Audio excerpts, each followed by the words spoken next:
Om Swastiastu, Assalamualaikum warahmatullahi wabarakatuh, Shalom, nama budaya, salam kebajikan, salam sejahtera untuk kita semua, dan salam harmoni. Pada kesempatan kali ini, kami akan menyampaikan sebuah presentasi dengan judul Konsep Pembelajaran Mikro. Nah, sebelum kita menuju materi, teman-teman boleh bayangin nih, ketika seorang calon guru langsung diminta mengajar dalam satu kelas tanpa pernah berlatih sebelumnya. Kira-kira apa yang akan terjadi? Pastinya bingung, bahkan mungkin tidak bisa menguasai kelas. Nah, disinilah pentingnya pembelajaran mikro. Sekarang teman-teman pada penasaran kan? Apa sih sebenarnya pembelajaran mikro itu? Nah, untuk mengetahui lebih dalam mengenai konsep pembelajaran mikro itu seperti apa, simak di slide berikutnya ya. Sebelum masuk ke pembahasan, izinkan saya memperkenalkan anggota kelompok 1 terlebih dahulu. Yang pertama saya sendiri, Gledy Panjaitan, dengan NIM 2311021006. Kemudian ada Kak Daerawati dengan NIM 2311021009. Kemudian ada Gideon Champion dengan NIM 2311021015. Kemudian ada Desi Antari dengan NIM 2311021019. Dan terakhir Andre Alfredo Gultom dengan NIM 2311021020. Nah, untuk materi pertama akan dijelaskan oleh rekan saya.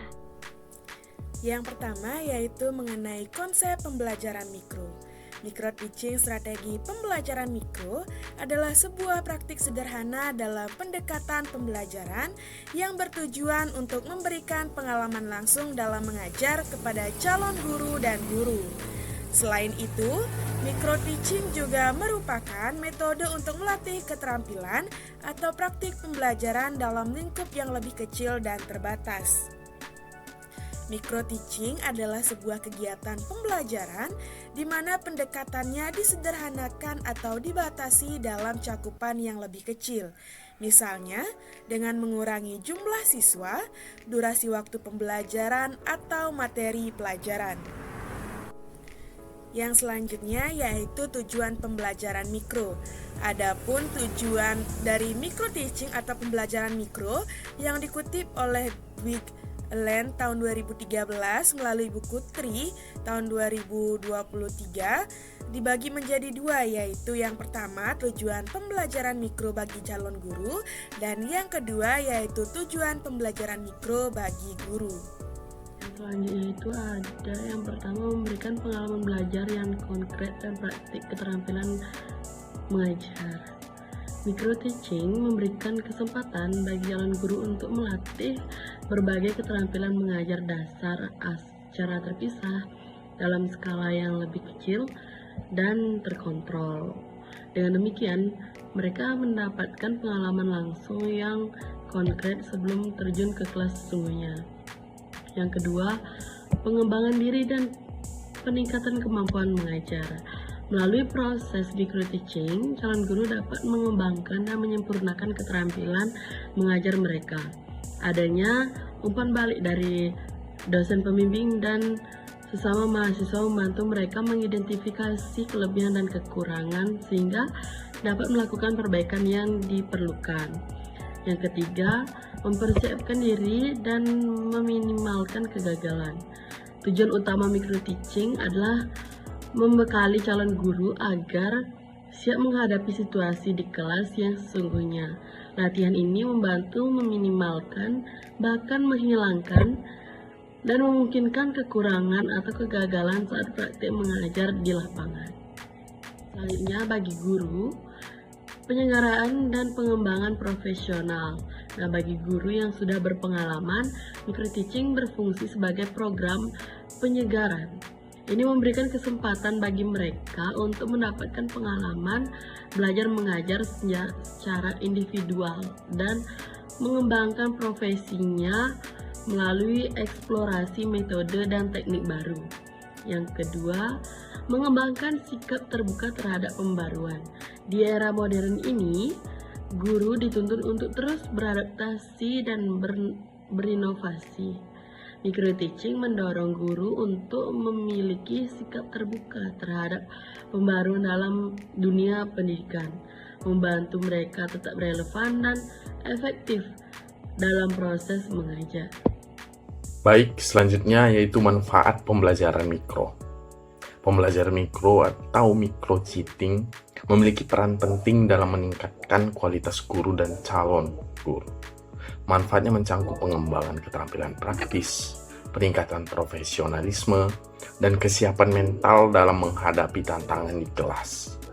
Manfaat pembelajaran mikro bagi calon guru yaitu yang pertama, memberikan pengalaman belajar yang konkret dan praktik keterampilan mengajar. Nah, poin ini menekankan pentingnya pembelajaran langsung dan praktik nyata di luar teori. Artinya, pembelajaran konkret ini kita tidak hanya membayangkan bagaimana rasanya mengajar, tetapi Anda benar-benar melakukannya. Artinya kita akan menghadapi tantangan nyata. Bagaimana siswa itu yang mungkin di dalam pembelajaran yang kurang termotivasi, materi yang mungkin siswa tersebut sulit pahami, atau bagaimana kita memanajemen kelas yang dinamis, yang sering berubah-ubah. Pengalaman ini langsung kita rasakan dan membentuk pemahaman yang lebih dalam daripada sekedar menghafal definisi. Nah, itu pun berhubungan dengan praktik keterampilan mengajar. Bagaimana ruang untuk melatih berbagai keterampilan penting. Anda bisa mencoba berbagai metode pengajaran, mungkin seperti diskusi kelompok, proyek, demonstrasi, atau kita akan melatih kemampuan komunikasi, cara memberi umpan balik yang konstruktif dengan siswa, dan bagaimana cara kita mengelola waktu dalam sesi pembelajaran. Praktik ini memungkinkan kita untuk mengidentifikasi kekuatan dan kelemahan kita sebagai pendidik nantinya. Nah, yang kedua yaitu pengembangan diri dan peningkatan kemampuan mengajar. Nah, poin ini berfokus pada pertumbuhan pribadi dan profesional kita sebagai calon guru. Pengembangan diri, artinya proses ini seringkali melibatkan bimbingan dari guru mentor atau supervisor. Umpan balik yang Anda terima mungkin akan sangat berharga. Dan kita mungkin akan menyadari hal-hal tentang diri kita, bagaimana kita berpikir sebelumnya, seperti cara kita berkomunikasi, tingkat kesabaran kita, atau cara kita menanggapi masalah. Ini adalah proses introspeksi yang mendorong kita untuk menjadi pribadi yang lebih baik sebagai calon guru nantinya. Ya, yang kedua yaitu peningkatan kemampuan mengajar. Artinya berdasarkan umpan balik dan pengalaman yang kita dapat, kita akan mulai menyempurnakan kemampuan mengajar kita. Mungkin kita akan menentukan bahwa bagaimana cara mengajar kita, gaya mengajar kita yang lebih efektif daripada yang lain. Atau kita perlu mengembangkan cara baru untuk menjelaskan konsep yang rumit. Proses ini ada siklus berkelanjutan dari praktik, refleksi, dan perbaikan. Nah, poin yang ketiga yaitu mempersiapkan diri dan meminimalkan kegagalan. Nah, poin terakhir ini menyoroti bagaimana pengalaman ini bertindak sebagai jembatan transisi yang aman dari dunia akademik ke dunia profesional. Mempersiapkan diri artinya dengan menjalani praktik mengajar, kita akan lebih siap menghadapi realitas profesi guru. Kita akan memahami beban kerja, tanggung jawab, dan tantangan-tantangan yang mungkin timbul nantinya. Ini mengurangi kejutan saat kita benar-benar menjadi guru nantinya. Nah, meminimalkan kegagalan artinya kesalahan adalah bagian dari proses belajar. Namun, melakukan kesalahan saat masih dalam bimbingan jauh lebih baik daripada melakukan saat Anda sudah menjadi guru profesional. Nah, pengalaman ini memberikan ruang yang aman untuk membuat kesalahan, belajar dari kesalahan, dan memperbaiki diri tanpa konsekuensi yang besar. Hal ini membangun fondasi yang kuat bagi kita, meningkatkan keyakinan diri kita, dan memastikan kita memulai karir sebagai pendidik nantinya dengan bekal yang lebih matang lagi. Baik, yang selanjutnya adalah manfaat pembelajaran mikro bagi guru. Yang pertama yaitu adalah penyegaran dan pengembangan profesional. Nah, bagi guru yang sudah berpengalaman, micro teaching ini berfungsi sebagai program penyegaran. Ini juga memberikan kesempatan bagi mereka untuk mendapatkan pengalaman belajar mengajar secara individual dan juga mengembangkan profesinya melalui eksplorasi metode dan teknik baru. Lalu yang kedua adalah mengembangkan sikap terbuka terhadap pembaharuan. Nah, di era modern ini, guru dituntut untuk terus beradaptasi dan berinovasi. Micro teaching ini mendorong guru untuk memiliki sikap terbuka terhadap pembaruan dalam dunia pendidikan, serta membantu mereka tetap relevan dan efektif dalam proses belajar mengajar. Lalu, yang terakhir kita masuk kepada kesimpulan. Yang pertama yaitu micro teaching merupakan metode penting untuk melatih calon guru dalam menguasai keterampilan dasar mengajar melalui simulasi terbatas dan terstruktur. Lalu yang kedua, program ini berperan dalam meningkatkan kompetensi guru baik dari sisi pedagogik, profesional, kepribadian maupun sosial sesuai tuntutan pendidikan masa kini. Yang ketiga, bagi calon guru, micro teaching memberikan pengalaman nyata, mengasah keterampilan praktis, serta mengurangi resiko kesalahan saat praktik di kelas sebenarnya.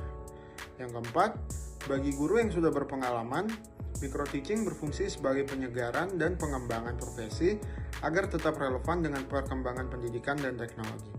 Dan yang terakhir, secara keseluruhan, micro teaching ini menjadi strategi efektif dalam membentuk pendidik yang profesional, kompeten, inovatif, dan siap menghadapi tantangan di masa depan.